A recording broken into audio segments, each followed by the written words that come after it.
Muy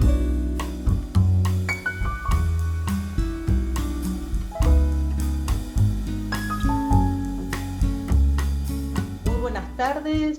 Estamos, como solemos decir, aquí reunidos nuevamente en el Centro de Estudios de Hermenéutica y la presentación de hoy es una presentación excepcionalmente conmovedora. Lo digo sinceramente porque tenemos la suerte y el privilegio, sobre todo, de estar de vuelta acompañadas y acompañados por el doctor Rodríguez, Ramón Rodríguez, y el doctor Vigo, Alejandro Vigo.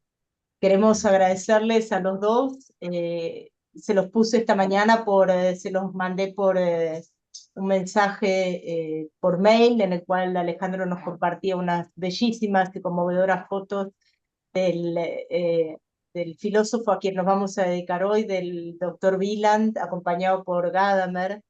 Bueno, fotos que dan cuenta de toda esa historia del pensamiento filosófico de no hace tanto, pero que al ver las fotos a mí por lo menos me pareció que son de hace un siglo, y sin embargo no habían pasado más de 2 décadas.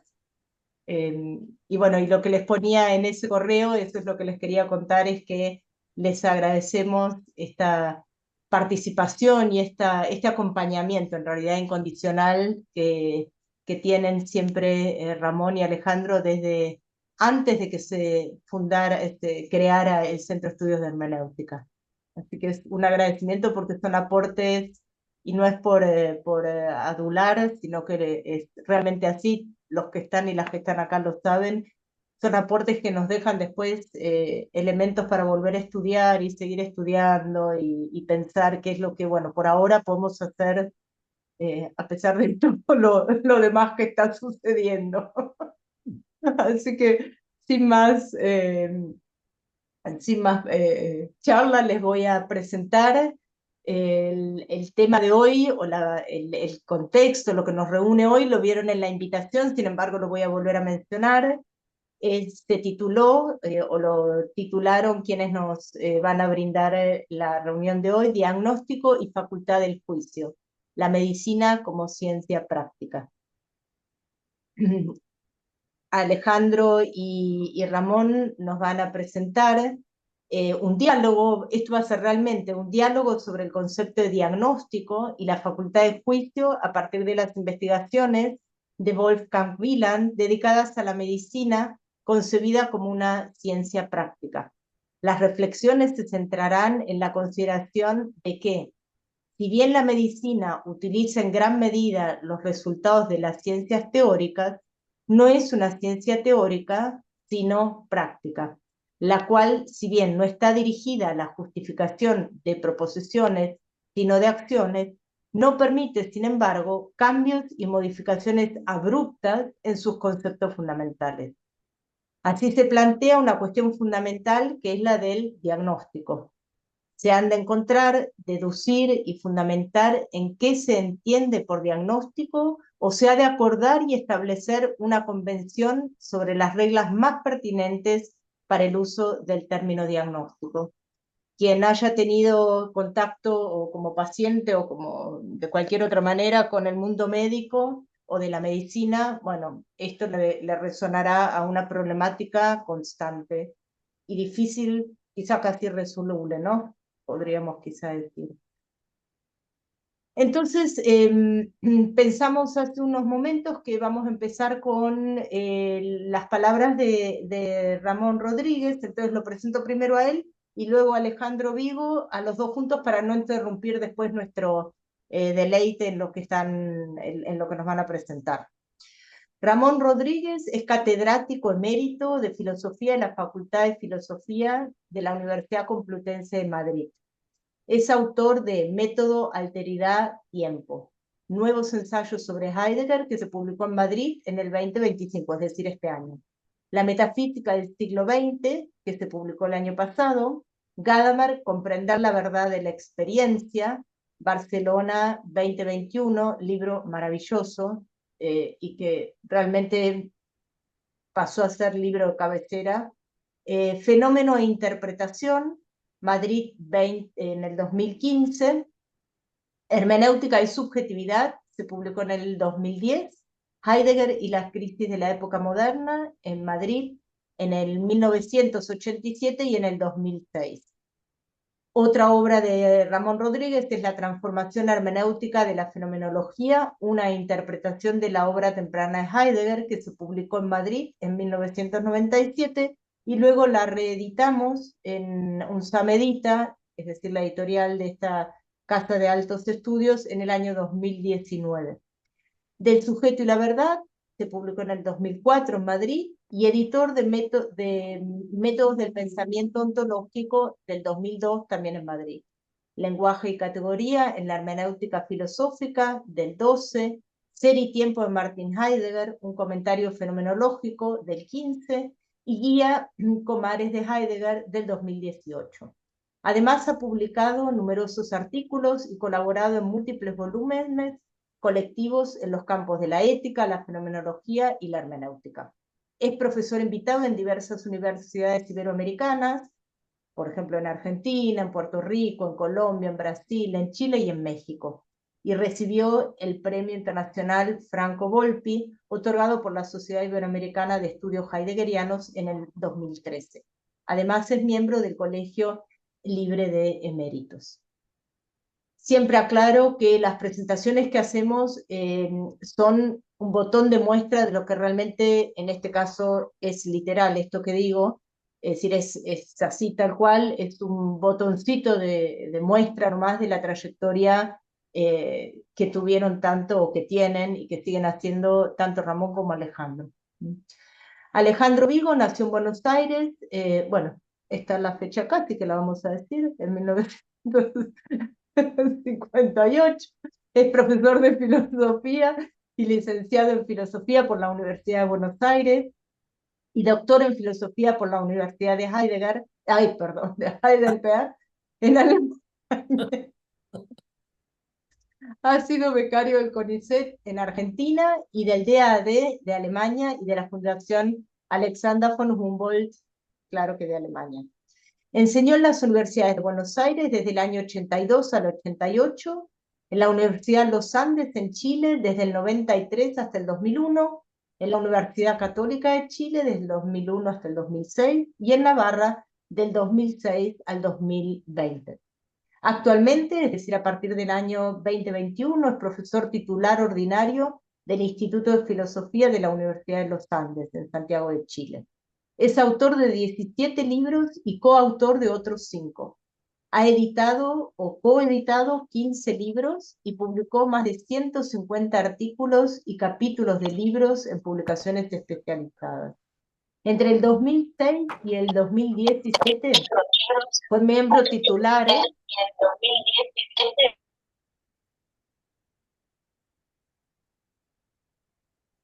disculpen.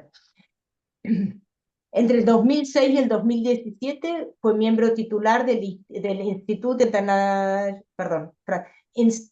International de Filosofía en París y desde el 2017 es miembro emérito. Desde el 2014 es miembro del Consejo Directivo del Centro de Estudios Públicos en Santiago de Chile y desde el 2020 es miembro del Consejo de la Martin Heidegger Gesellschaft en Metzkirch, Alemania. En el 2010 recibió el premio Friedrich Wilhelm Bessel, Fundación Alexander von Humboldt en Bonn, en reconocimiento a la trayectoria de su investigación. En el 2017 recibió el Premio Internazionale di Filosofia Antonio Iannona, Pontificia Universitate della Santa Croce en Roma, y en el 2023 recibió el Premio Internacional Franco Volpi de la Sociedad Iberoamericana de Estudios Heideggerianos, Santiago de Chile.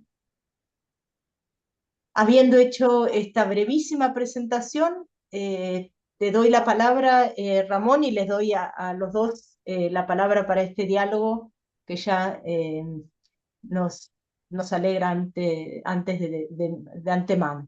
Muy bien. Gracias. Muchas gracias, Laura. Antes de nada, agradecerte a ti y al centro que me invitéis otra vez a participar en vuestras actividades. Sabes que tengo un penchant claro hacia el centro y particularmente hacia ti, que eres una organizadora extraordinaria y, en fin, y sumamente lúcida.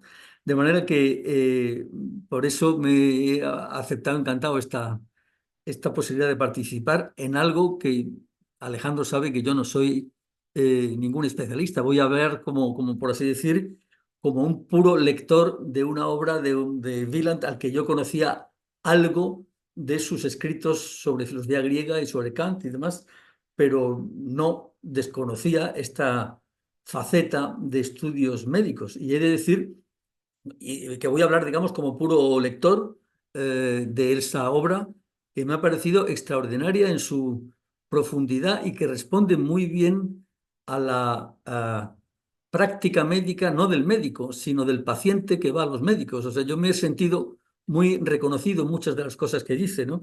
De manera que querría empezar. Yo voy a hacer algo como Alejandro queda con él en eso, en hacer una especie de rasgos básicos de lo que contiene ese texto en su intento fundamental de mostrar que la medicina es una ciencia práctica y no una ciencia teórica, y por tanto, digamos, reubicar los conceptos básicos de la medicina en ese campo y contra una tendencia actual muy fuerte, ¿no? En ese sentido, quería empezar simplemente relatando dos experiencias del mes pasado, ¿no? En la cual vi primer lugar una estudiante ya de estos que hacen el MIR en España, ¿no? O sea, lo que llaman el MIR, que es el acceso general a la profesión médica una vez que has terminado la carrera de medicina, ¿no? Y una de estas alumnas nos decía que nos forman para tratar enfermedades, no pacientes. Y eso responde exactamente a lo para lo que está escrito, yo creo, el libro de Wieland, ¿no? Es decir, en vez de diagnosticar enfermedades, más que tratar con pacientes. Y el otro día estuve yendo a la visita anual al cardiólogo y me dijo que yo le dije, porque ya estaba leyendo el libro, ¿no?, de Wieland, y le tiré un poco de la lengua y digo, bueno, tal, a mí me parece que se está exagerando un poco el valor de la aplicación de los conocimientos teóricos y tal, y me dice, mira, la gran ventaja que tenía hoy la medicina preventiva y tal es que es un saber fundamental que lo mismo se da en China que en España y por tanto el tratamiento de una enfermedad es la misma con independencia de las culturas en las que se estén, ¿no? Lo cual muestra con toda claridad que este cardiólogo está poseído por lo que Wieland dice, es decir, por tratar de aproximar la medicina lo más posible al ideal de una ciencia teórica de la cual se puede deducir de una manera casi automática o mecánica las prácticas de tipo terapéutico, que es un poco así como decir, como el momento último, pero en fin, el menos científico. Se veía claramente en la exposición que me hacía el cardiólogo, que por otro lado es un hombre estupendo, en fin, y yo, gracias a él, estoy muy bien, ¿no? Pero bueno, entonces, ¿de qué trata, digamos, el libro de Wieland, ¿no? A mi entender, esencialmente en que tratar de mostrar ante todo que la medicina es una ciencia práctica y no teórica. Y sacar, digamos,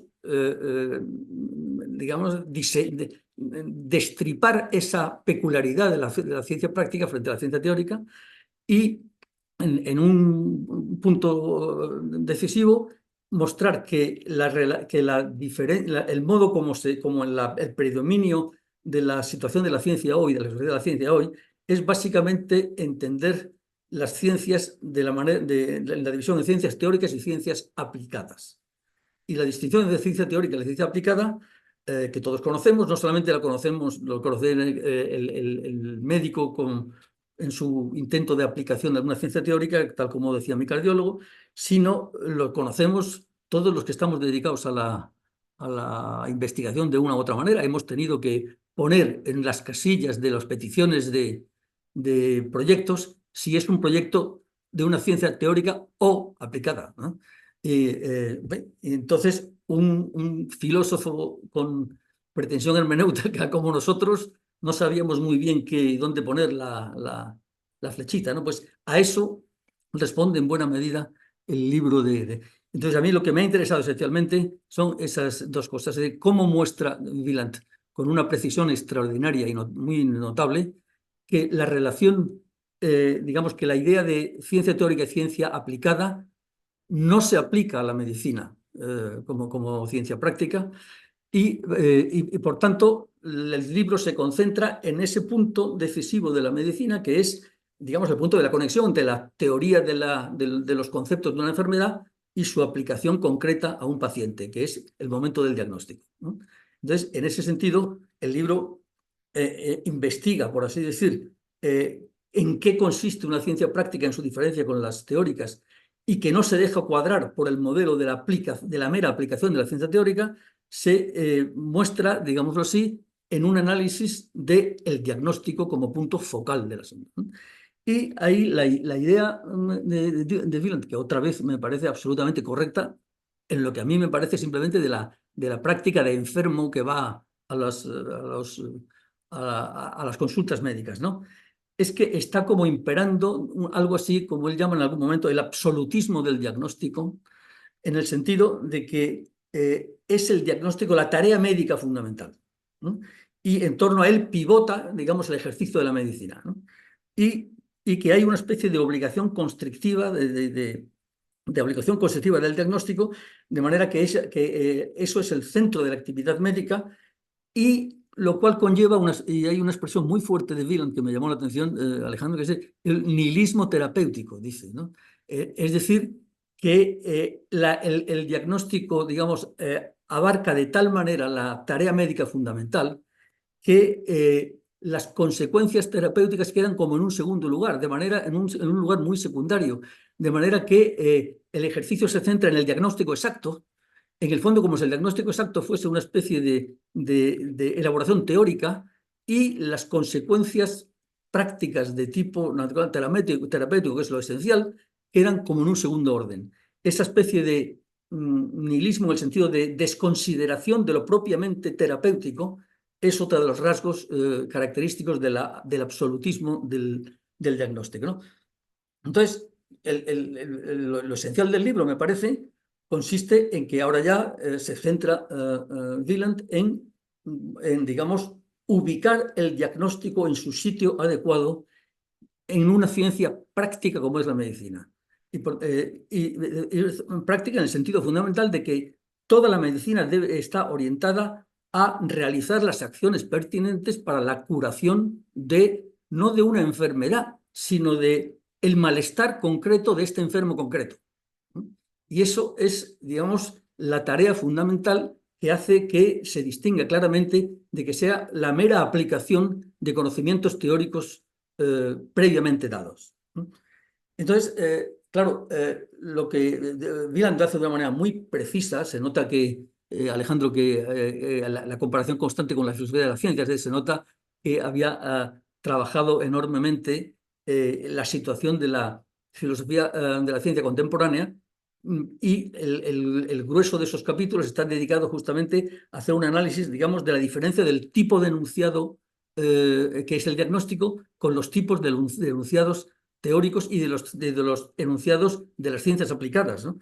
Y lo mismo que el tipo de explicación que es un diagnóstico respecto de lo que es la relación entre explicación, explanandum, y lo que ha de ser explicado y lo que lo explica el explicado, ¿no?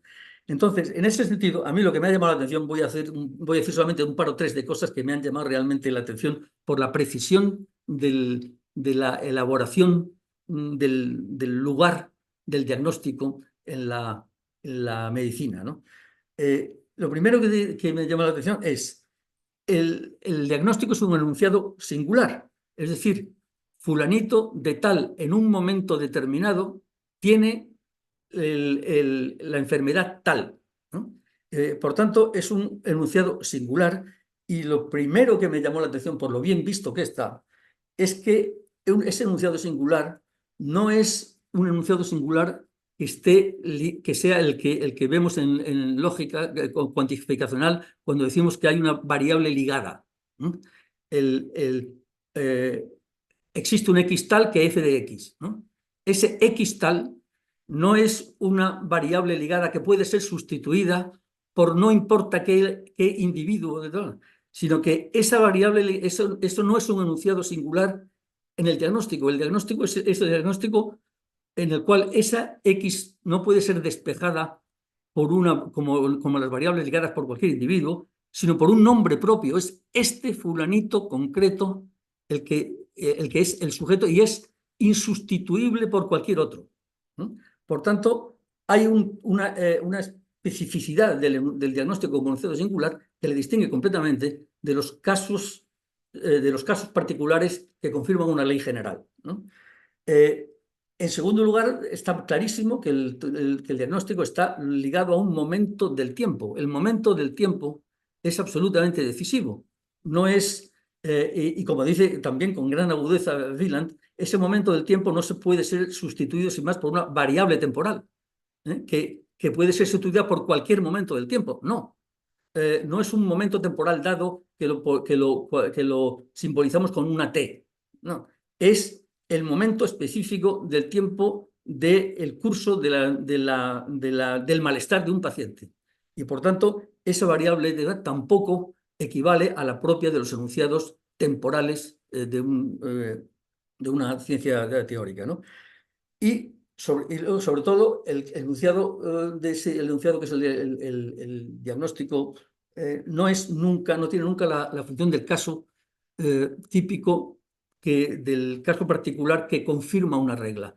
En una ciencia teórica normal, se prepara, por así decir, el experimento adecuado para que, de acuerdo con las hipótesis generales que se trata de confirmar, se designa, se diseña el tipo de experimento que confirma la regla. Eso no existe en modo alguno en el diagnóstico. El diagnóstico, como dice con razón Wieland, ¿no?, acepta sin más el malestar que trae, no diseña ese malestar, no lo adecua a una, digamos, teoría que necesita ser confirmada. Es al revés, se presenta un determinado malestar y desde ahí hay que, por así decir, acudir a la posible regla de la cual esa puede ser un caso, etc., ¿no? Por tanto, hay unas diferencias completamente sustanciales, esenciales, con la relación teoría-ciencia aplicada que impera en la... Pero claro, lo interesante de ese asunto es que el propio Wieland reconoce que la praxis médica actual, y eso es claramente el ejemplo de mi cardiólogo, es clarísima, está, digamos, dominada por esa como dice Wieland, la autocomprensión del médico ha interiorizado la relación ciencia teórica y ciencia aplicada, de tal manera que entiende su diagnóstico como la aplicación de conocimientos de una u otra manera. Y eso está especialmente favorecido por la multitud. Lo primero que hace un médico hoy cuando pasa cualquier cosa, no te mira prácticamente nada, no te ausculta, no te palpa donde dice que está el dolor, sino que inmediatamente manda un análisis de diverso tipo, etcétera, ¿no?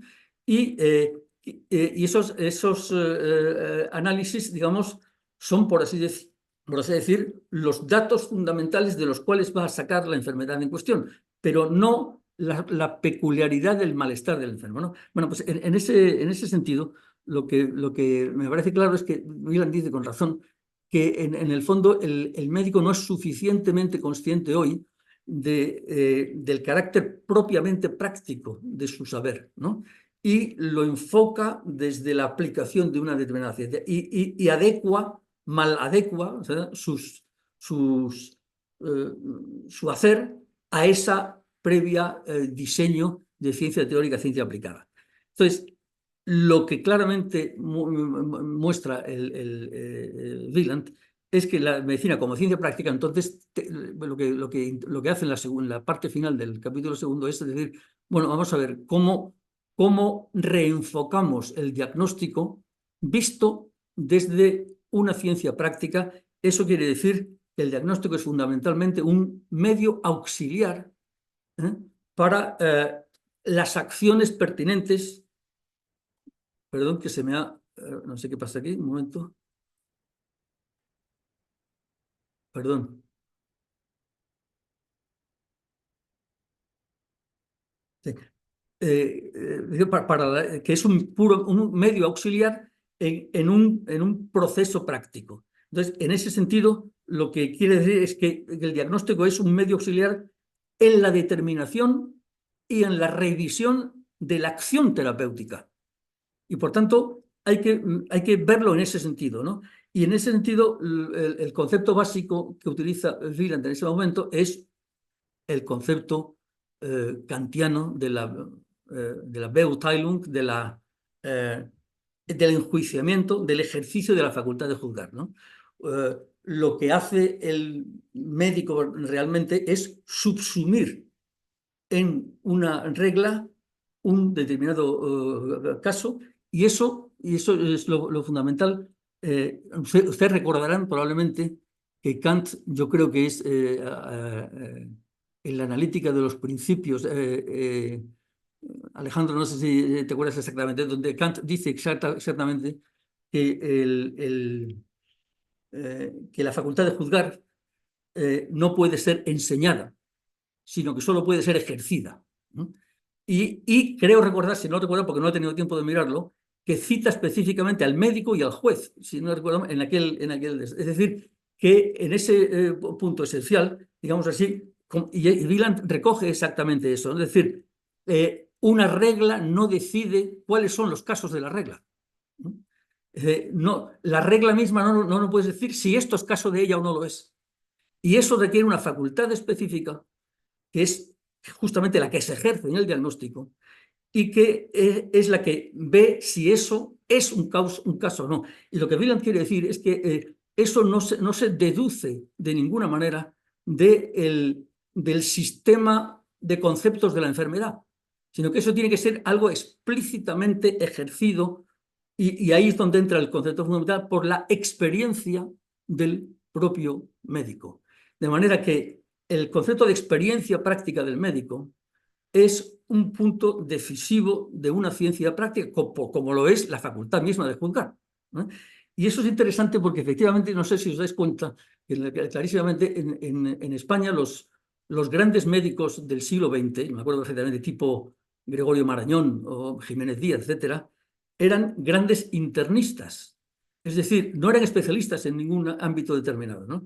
Y lo que les caracterizaba era justamente la facultad de juzgar, o sea, la capacidad de, tratando con el paciente concreto que tenía ante manos, tener una capacidad de diagnóstico extraordinaria sacada en buena medida, no solamente de los conocimientos teóricos que se les supone, sino del tratamiento del paciente en cuestión, ¿no? Pues eso es exactamente lo que Wieland trata de mostrar con que es el concepto básico del diagnóstico, el enjuiciamiento, ¿no? La facultad de juzgar que no puede ser sustituida por ningún automatismo de ciencia aplicada. Y por tanto, ninguna abundancia de conocimientos teóricos puede sustituir la necesaria capacidad de enjuiciar y de actuar ante situaciones que son siempre nuevas. Y en ese sentido, el factor tiempo es tan esencial en el decurso del paciente. Como dice Wieland con razón, dos diagnósticos en tiempos distintos en momentos diferentes del tiempo pueden ser perfectamente contradictorios, y eso no implica absolutamente ningún fallo, digamos, teórico, sino, digamos así, que el ejercicio mismo de la experiencia médica muestra, digamos, que hay que incorporar conocimientos que no son deducidos del sistema conceptual de las enfermedades, sino más bien de la experiencia médica por el constante ejercicio de la facultad de juzgar. Bueno, no sé si te parece, Alejandro, suficientemente, digamos, como introducción al asunto, ¿no? No sé si Sí, me estás dando la perfecto. palabra. No, Ramón, yo, ¿qué te voy a decir? Es un resumen magnífico y una visión, digamos, magnífica del problema central, ¿no? Es decir, yo voy a complementar esto con los dos capítulos que me tocaba a mí, pero también retomando el hilo de lo que marcas tú, ¿no? Entonces, después en la discusión podemos ampliarlo quizá a cosas más de la filosofía tradicional, porque tú ya has mencionado a Kant, obviamente hay que mencionar a Aristóteles, pero todo eso lo dejo para la discusión, la conversación posterior.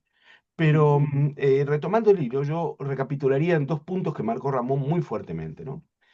Esta intención de Wieland de recuperar un tema que es de origen aristotélico platónico y que reaparece en Kant, pero que ha sido eclipsado crecientemente, que es el sentido genuino de lo que llamamos el saber práctico. El saber práctico, ¿no? Que, como marcó Ramón muy lúcidamente, digamos, queda eclipsado bajo una dicotomía entre ciencia teórica y ciencia aplicada que opera con una noción de aplicación que no hace justicia al carácter específico del saber práctico. Opera con una noción técnica de aplicación. Ramón dijo mecánica. Kant dice específicamente que en sede técnica la Urterskraft es puramente mecánica, pero no en sede práctica.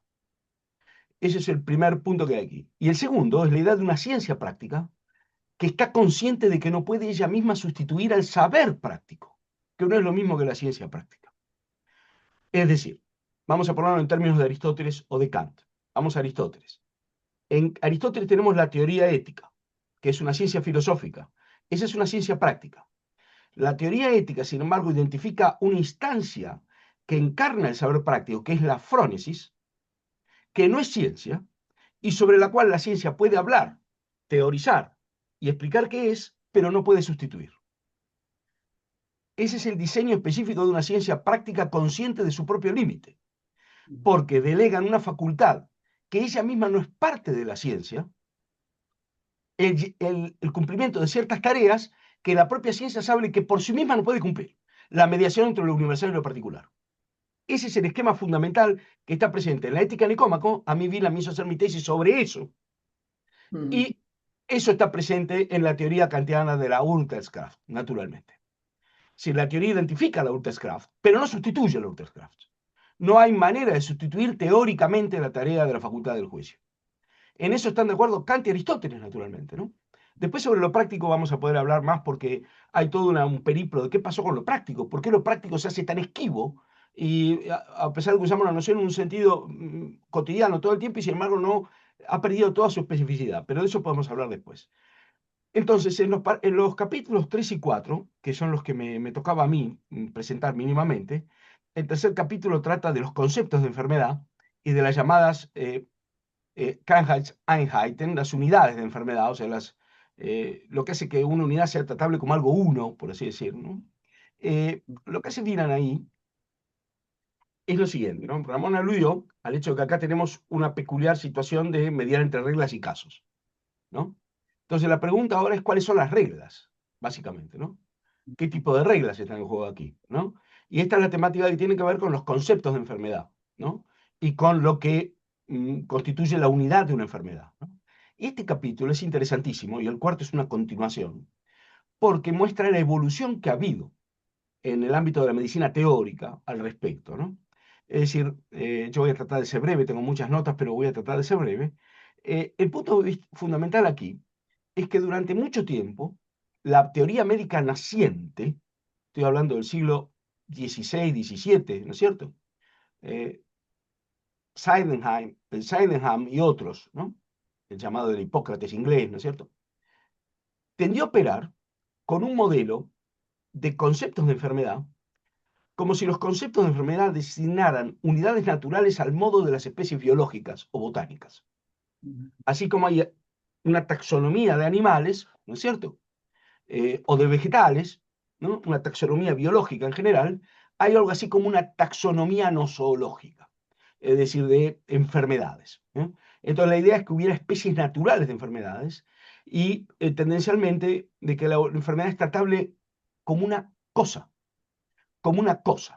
¿sí? Como algo que tiene propiedades. A eso le llama Wieland el modelo sustancialista de los conceptos médicos, ¿no?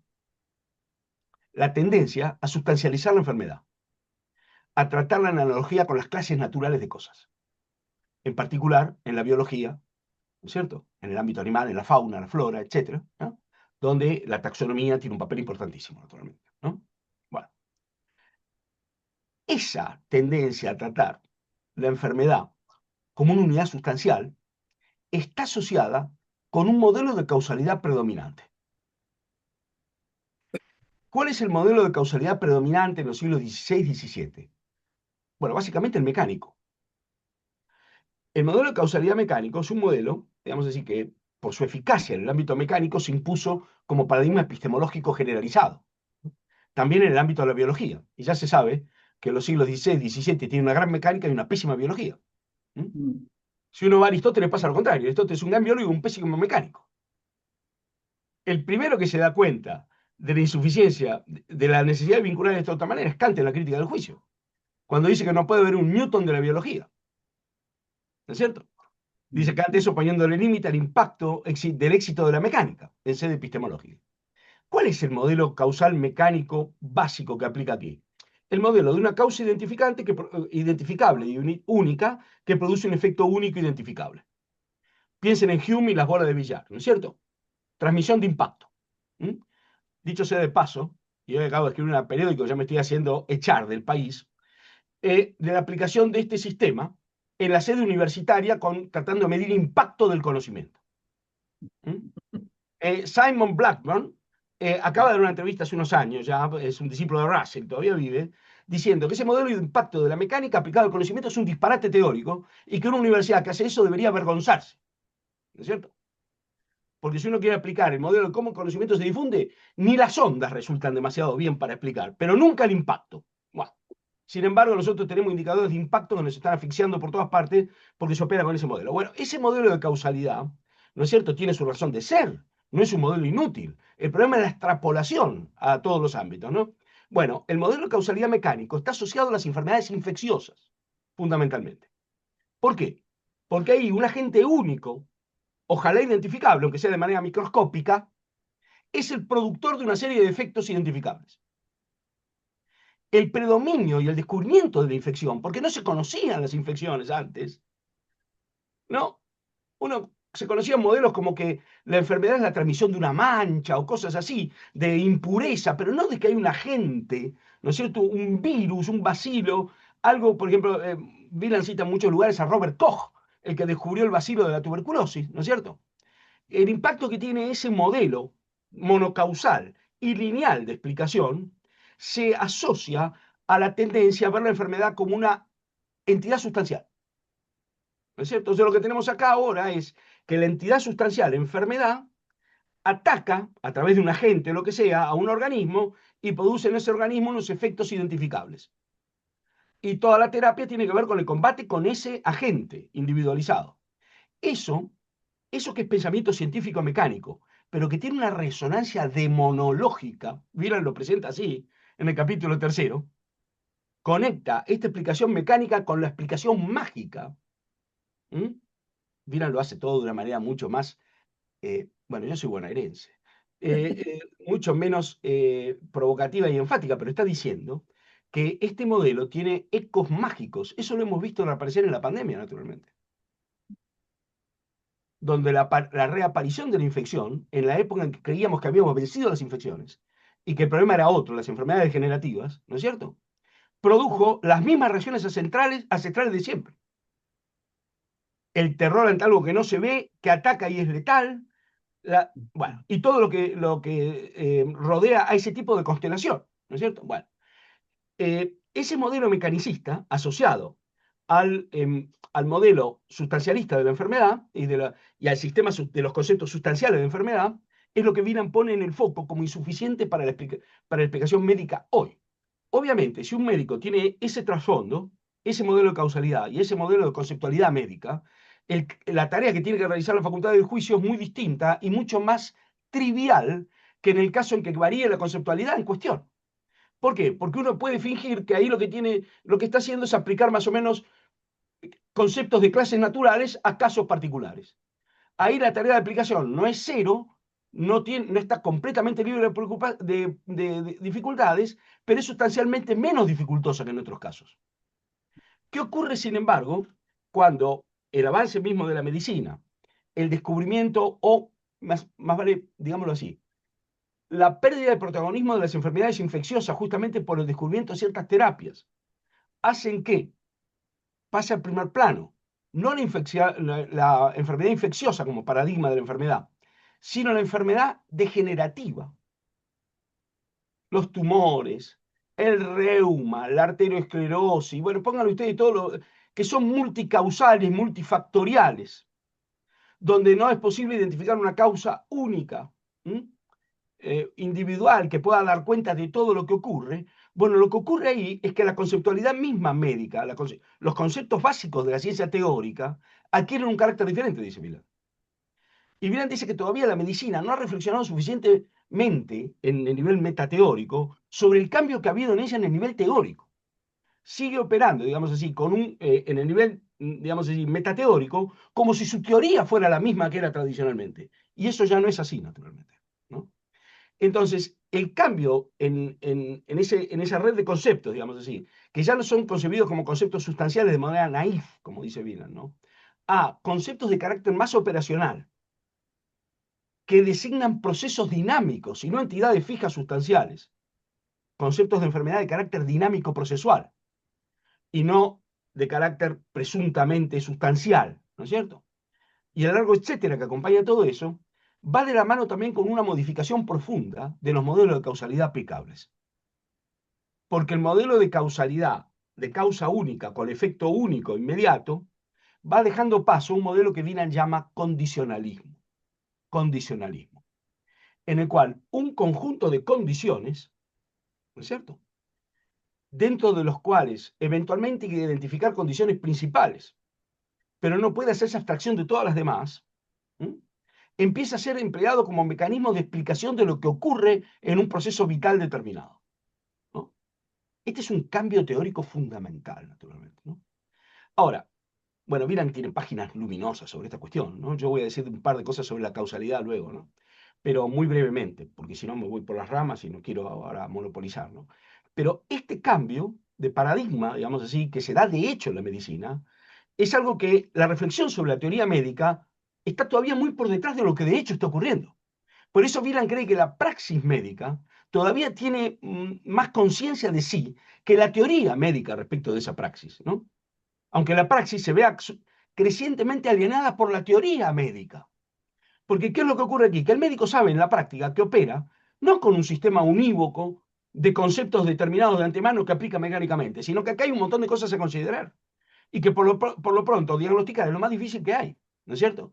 Y que muchas veces se opera con diagnósticos provisorios que son revocables a lo largo del mismo tratamiento y que van siendo perfeccionados a la luz de lo que va ocurriendo mientras se hacen cosas, ¿no? Entonces, esa idea según la cual, bueno, yo tengo un concepto, lo aplico y ahora tengo una terapia que es, digamos así, una consecuencia necesaria de esa prestación conceptual o de aplicación de un concepto, no aplica, no funciona, ¿no? Y el médico en su praxis lo sabe, pero cuando tiene que defender teóricamente su praxis acude al modelo obsoleto, porque no está dedicado a teoría de la medicina, naturalmente, y entonces dice las cosas que le dijo el cardiólogo a Ramón. El cardiólogo dice esas cosas, pero él no hace eso, naturalmente. Porque le ha preguntado a Ramón, y bueno, tú comes mucho chorizo, porque en España hay chorizo, en China no. ¿No? Bueno, entonces, esto de que en todas partes, en España hay una chistorra fantástica, los chinos la están importando ahora, pero es una parte pequeña de la población que se puede dar ese lujo, ¿no es cierto?, de comer chistorra importada. Bueno, en cambio en España cualquier médico le va a preguntar a uno, ¿no está exagerando usted con la chistorra? Bueno, dejo de lado lo anecdótico, ¿no? Pero entonces, este cambio en la red conceptual, por así decir, y en el modelo causal asociado con ese cambio de la red conceptual, es un cambio, digamos, de un impacto epistemológico tremendo, que lejos de hacer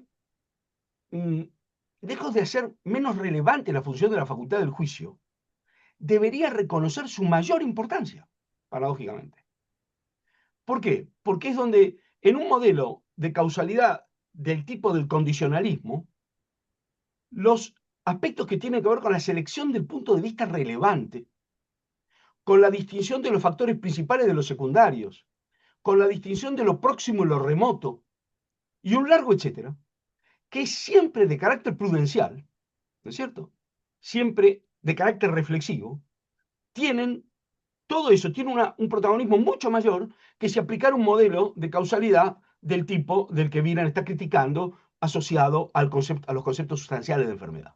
Bueno, esto es como, incluida los aspectos sociológicos, los aspectos psicológicos, los aspectos que tienen que ver con el medio ambiente y un largo etcétera, que hoy están en el discurso médico permanentemente, pero no en la teoría médica de la misma manera. Entonces, 2 palabras más sobre el problema de la causalidad.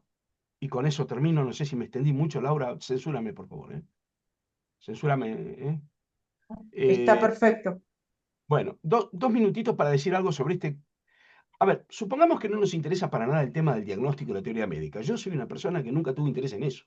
Pero este libro lo leí como 5 veces, no por el tema médico, que no es mi motor para leer este libro, sino por las reflexiones sobre la facultad del juicio, el trato con reglas y contextos causales, y lo que diseña como la evolución de el tipo de teoría causal a la que recurrimos muchas veces de modo no tematizado, en contextos explicativos de creciente complejidad.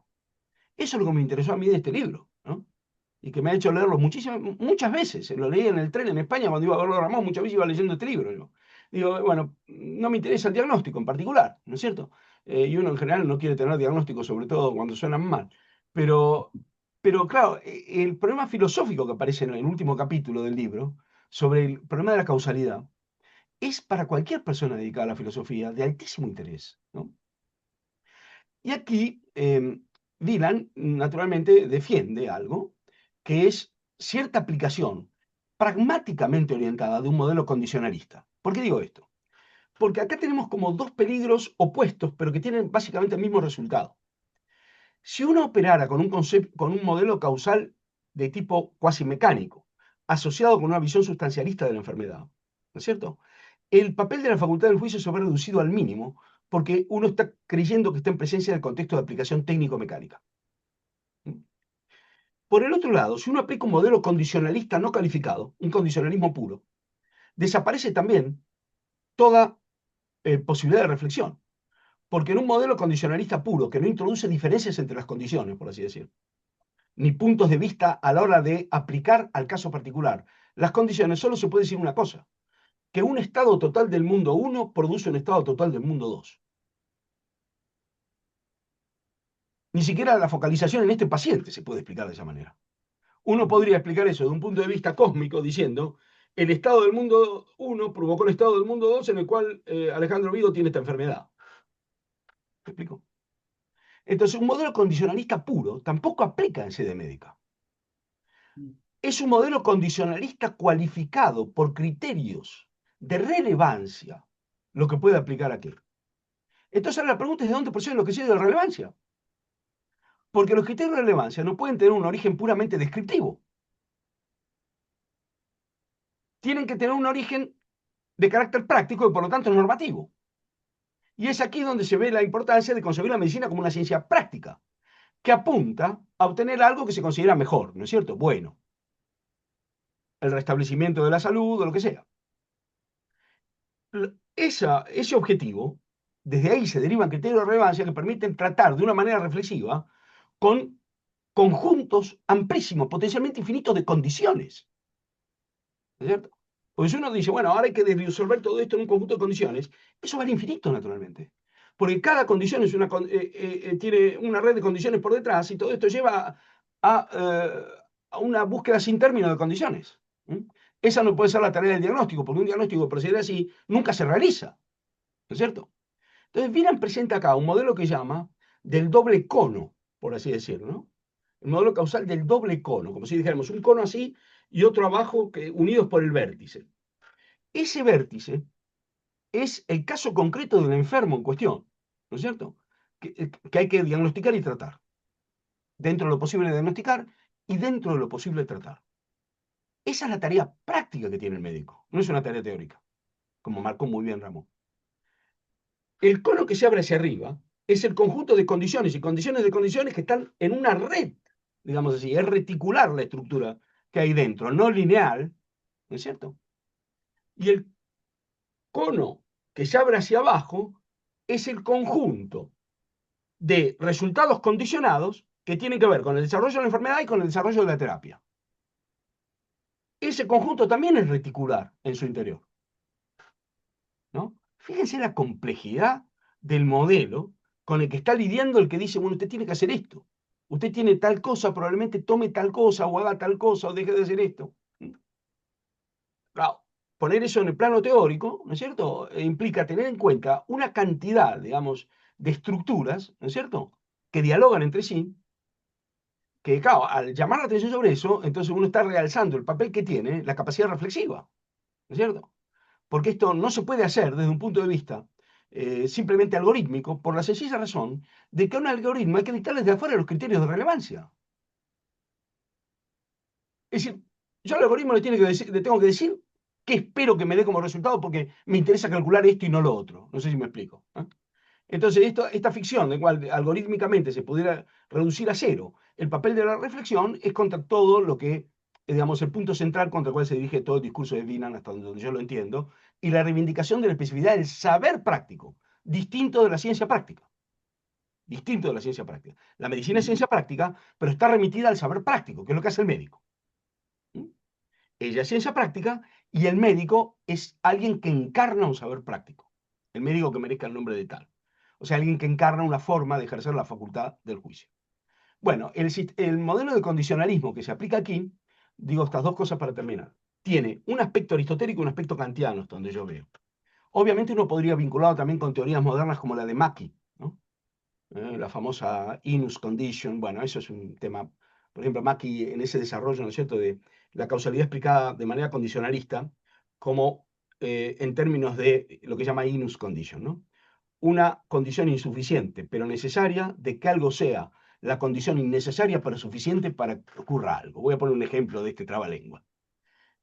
Un cortocircuito que provoca un incendio o un estallido en un depósito de algo, de solvente o de lo que fuera, o algo inflamable. ¿El cortocircuito es la causa del incendio? Bueno, sí, en este sentido restringido. Es una condición insuficiente, porque él solo no provocaría el incendio, pero necesaria, porque sin él no habría habido incendio, de que el conjunto de condiciones que hay ahí, o sea, el material inflamable depositado, en la cantidad requerida, con las emanaciones que del caso, todo eso, ese conjunto de condiciones opere como causa no necesaria, porque el incendio se podría haber provocado de otra manera, pero suficiente para provocar el incendio.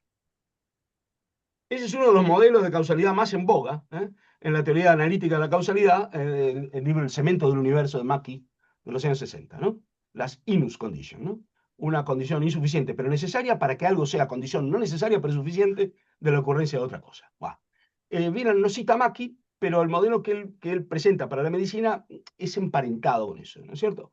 Porque no se trata solamente de acumular condiciones, sino de identificar cuál condición próxima, digamos así, que podría no haberse dado, sin embargo, es necesaria para explicar que un conjunto de condiciones ya haya producido el resultado que de hecho produjo, pudiendo haber sido producido ese resultado por otro conjunto de condiciones. Bueno, esto es una manera de trasladar, digamos, a sede teórica, el tipo de complejidad con el que está tratando alguien que representa este tipo de ciencia, ¿no? De conocimiento práctico también. Y decía que hay un elemento kantiano y un aristotélico por lo siguiente. Kant, en sede postmecanicista, define la causalidad en términos de condiciones. Y no convierte, porque la categoría de causalidad en Kant está definida en términos del condicional si P entonces Q.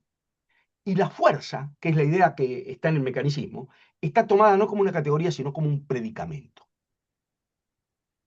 ¿Mm? O sea, como algo que puede añadirse a la relación condicional. Pero lo esencial de la causalidad para Kant es la relación condicional, no la idea de fuerza o de impulso. Esto Wieland lo menciona en algún lugar. Segundo, ¿por qué aristotélico? Porque Aristóteles, a diferencia de lo que ocurre en el mecanicismo, tiene una concepción de causa diferenciada, donde no solo hay múltiples causas, sino hay una diferencia entre causas accidentales y principales, con el cual el modelo mecánico no trabaja. El modelo mecánico lo pone entre paréntesis eso, dice, bueno, ceteris paribus, ¿no? Y Aristóteles tiene un modelo, digamos así, diferenciado de causalidad, con 4 posibles modos de causa, que eso es irrelevante, pero no hay una sola forma de causar. Y segundo, eso puede ser per accidens per se, y además todo eso ocurre, dice Aristóteles, si nada lo impide, con lo cual cuenta con una cláusula ceteris paribus, en toda explicación causal. O sea, toda explicación causal es en el fondo una gran abreviatura que identifica algo relevante para dar cuenta de eso, pero presupone una cantidad de condiciones conexas que forman parte como de un iceberg sumergido, del cual la explicación, digamos, que se da es lo que emerge a la superficie, ¿no? Bueno, esto básicamente, no sé si he sido suficientemente claro, eh, pero es solamente una invitación a ocuparse con estas páginas que son densas, porque Wieland trabaja en un nivel de abstracción, Ramón mismo lo comentábamos el otro día, a veces echa de menos más ejemplos, pero son de una luminosidad enorme, pero en un nivel exigente de abstracción, digamos, ¿no? Bueno, no sé si esto ha servido para algo, querida Laura. Sí, claro que sí. Gracias, Ramón, gracias, Alejandro. Conversamos antes de escuchar a Ramón y a Alejandro, pensábamos cómo podría ser ahora el intercambio y si bien quizá la mayoría no haya leído aún la obra de Wieland, se plantean cuestiones acerca de la problemática que nos expusieron. Así que con esto lo que quiero decir es que no es que tengamos que referirnos solo al tratamiento que del diagnóstico hace Wieland y de la práctica médica o de la medicina como una práctica, una ciencia práctica, sino que, bueno, podemos abrir el diálogo a reflexiones que tengan que ver con esta problemática o con estas cuestiones. Una cosa, ¿me permites, Laura? Sí, Eh, claro. Alejandro, una cosa que me parece interesante en ese sentido, en los dos modelos de causalidad, digámoslo así, claramente el condicional permite mucho más el papel de la facultad de juzgar, evidentemente, cosa que el mecanicista, el mecánico, digamos, arrinconaría al máximo la pertinencia del enjuiciamiento como tal, ¿no? Claro. Ahora, ¿no te parece que pese a todo, el poder del modelo mecanicista es tan fuerte que intenta, por así decir, apoderarse del modelo condicional, de manera que, si podemos, de manera que lo que está rigiendo es la idea, si pudiéramos determinar de una manera precisa las condiciones Claro. tal, y las relaciones entre las condiciones y las redes de condiciones, los diversos grados de importancia de cada una de ellas tal, y pudiéramos realizar un modelo que muestre la red condicional de una manera exacta, el resultado del enjuiciamiento estaría prácticamente dado, reducido al mínimo. Y claro, en ese sentido, eso es interesante, digamos, para la hermenéutica. Se habla siempre de interpretación de una manera, por así decir, peyorativa. Se interpreta cuando no se puede saber, ¿verdad? Bueno, Claro. cuando no se puede tener un saber preciso y científico, ¿no? De manera Así. que, digamos, la situación es siempre la misma, es decir, no se abre el lugar constante para un saber práctico que es interpretativo en el sentido de enjuiciador, ¿no? Y que no le viene dadas las cosas de una manera que solamente pueda deducir en vez de interpretar, ¿no? Sí, totalmente de acuerdo. Mira, yo traía, porque claro, me gustaba, como este texto, para los que somos de filosofía y de hermenéutica, puede parecer una cosa autocontenida que no tiene mucha conexión con lo que a nosotros nos interesa. Claro, es una impresión legítima, pero solo una primera impresión. Pero Wieland tiene un montón de trabajos sobre este tipo de cosas que están totalmente conectados con esta problemática. Entonces, hay un trabajo, él es un filósofo de la Facultad del Juicio, como es obvio, pero es un filósofo, digamos así, de la Facultad del Juicio muy consciente de los problemas estructurales que hay aquí. Y hay un artículo de él, del año 2003, que está retomado. Estos son los Philosophische Aufsätze de Wieland, ¿no? Publicados después de su muerte por mi amigo Nicolás Braun. Eh, esto es una joya, este volumen. Acá hay un artículo del 2003 que trata del problema. Dice, ¿qué significa y para qué fin se evita el uso de la facultad del juicio? Ya, claro. Estrategias para su evitación. Claro, claro. Exacto, sí. Claro, un artículo dedicado exactamente a este problema. Es decir, ¿por qué en sede teórica? ¿Cómo se llama? Dímelo el título. Después te lo mando, Ramón, después te lo Vale. mando entero, no te preocupes. Son estrategias para evitar la facultad de juicio, como algo que en sede teórica es aconsejable. Es decir, ¿cuál sería el problema? Si yo puedo evitar eso en sede teórica, lo evito, porque siempre está la idea de que en ese nivel de consideración, esa es la puerta o la ventana por donde entra la arbitrariedad. Sí, claro. Entonces yo estaría reduciendo la contingencia y la arbitrariedad a la medida en que evite el recurso a nada de ese tipo, que es una instancia extrateórica, por así decir. Claro, pero en la ciencia práctica, ese proyecto, piensa Wieland, topa con límites, digamos así, infranqueables, porque finalmente hay que atender a este señor ahora. Claro, claro. Ese señor, claro, no está contenido ni siquiera en una modelización completa de las condiciones, porque ese va a ser siempre tipo general, ¿no? Y resulta que en este caso particular puede haber una condición adicional que sea la más relevante, que en el modelo no está presente, ¿no? Entonces, claro, lo otro sería, acá tenemos siempre la tensión, ¿no? Acá hay dos maneras de resolver esto. Una manera es resolverlo esto por vía de reglas, y esa es la paradoja que detectó Kant, que la facultad del juicio, claro, una regla 1 se regula cómo aplicarla con una regla 2, pero hay que aplicar dos, entonces hay que dictar la regla 3 que regula cómo aplicar dos, y va al infinito. Entonces Kant dice, la facultad del juicio es la facultad que permite tratar adecuadamente con reglas para la cual ya no hay regla, ya no hay regla. Pero la tentación, digamos así, normativista o regulacionista, es ir hacia el infinito por la recursividad de las reglas.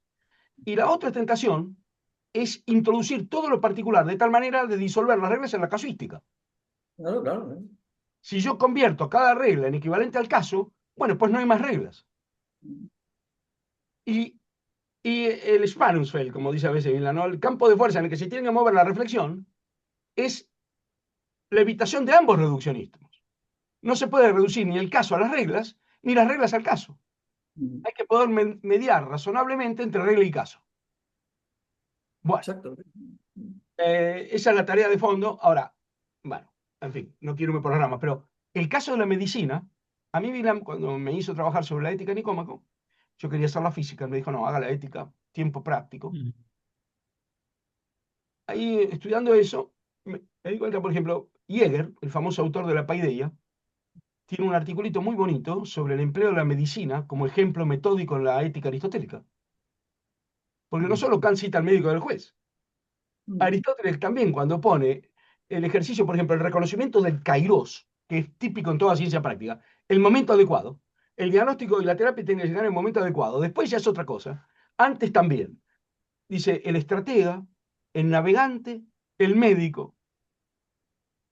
Porque son como las técnicas más cercanas a la praxis porque tienen que contar con la aparición de lo inesperado todo el tiempo. Un navegante sale con la idea de que tiene que entregar la carga, pero se desata una tormenta, tiene que reformular todo en el medio del viaje, ¿no es cierto?, para poder hacer justicia a la situación. El médico no puede elegir con qué cuadro se encuentra cuando lo llaman, ¿no es cierto? Y el general, bueno, está en situación parecida. Entonces, ahí aflora, en el ámbito técnico, digamos, esta irreductibilidad, ¿no? Y es curioso que ya Aristóteles identificó también al médico como alguien que realiza este tipo de tarea, ¿no? Ya, En ya, fin. claro. Sí.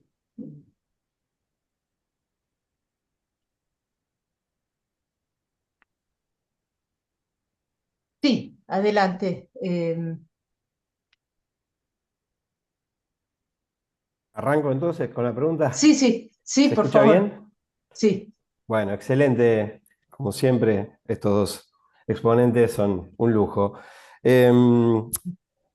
Como para iniciar la conversación, dos cosas, una más para Ramón y otra más para Alejandro. Pues la primera la mencionó más Ramón.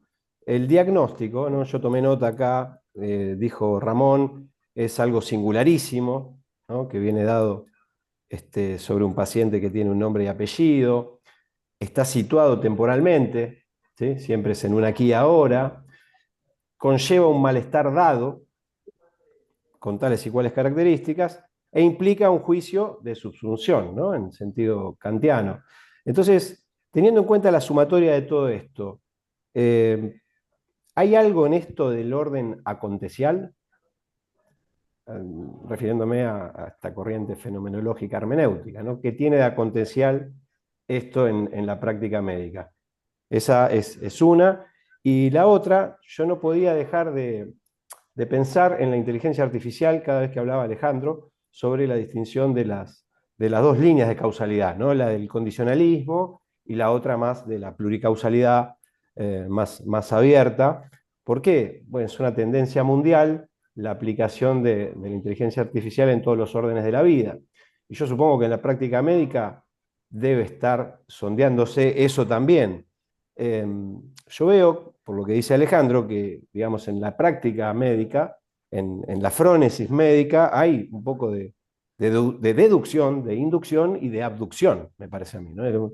Una síntesis de las tres cosas, y eso me parece muy difícil de que pueda ser fruto, digamos, de un algoritmo, como decía Alejandro, ¿no? Porque yo le tengo que decir al algoritmo qué es lo relevante en el diagnóstico.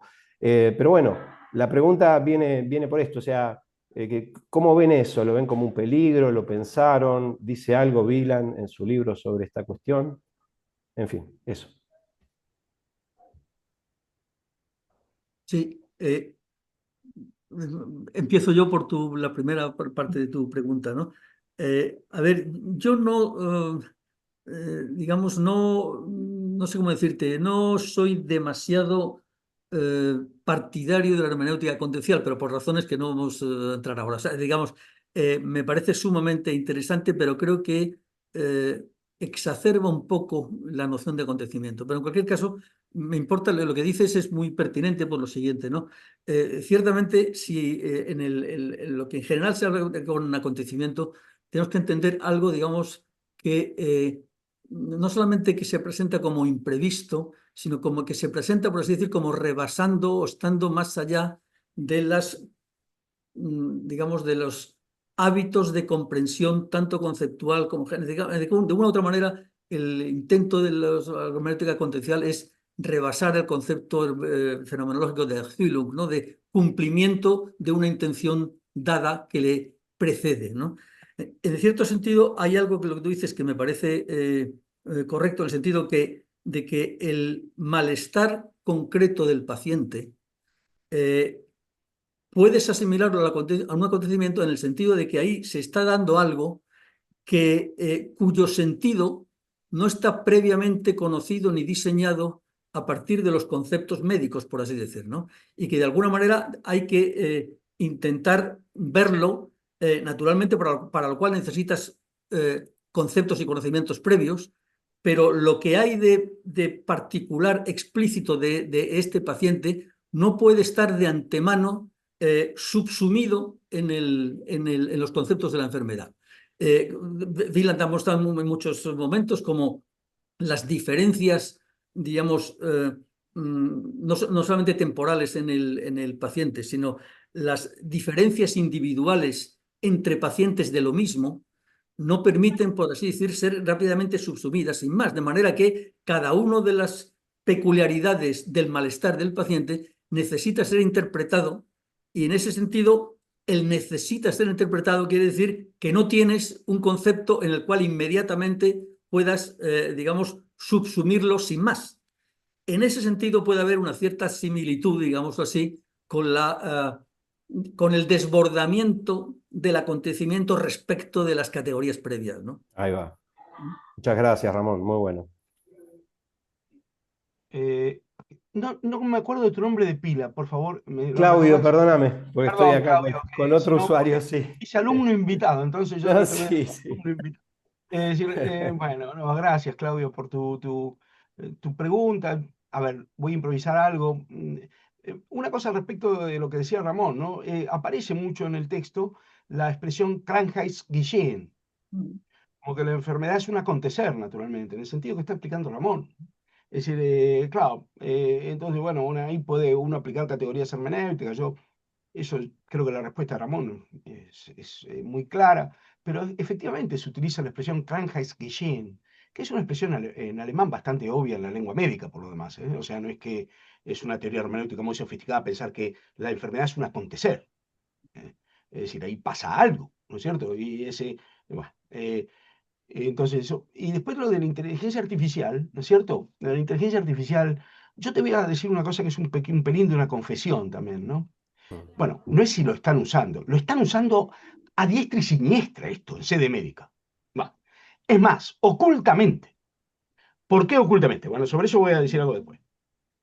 Se está usando a destajo, en todas partes, no solo en los medios. Ahora, no en todas partes es igualmente importante, porque yo conozco una persona que me dijo que es decana, decana en una facultad, me dice, mira, todos los discursos de evaluación me lo hace la inteligencia artificial. Dije, bueno, es una buena explicación de por qué esos discursos no deberían existir, ¿es cierto? Porque claro, si te los hace la inteligencia artificial, quiere decir que si no existían era mejor, ¿no es cierto? Porque eso muestra la irrelevancia de esos discursos, si hacía falta algo, ¿no? Pero claro, dice, me tienen frita con discursos de degradación. Bueno, ahí está, me lo hace la inteligencia artificial.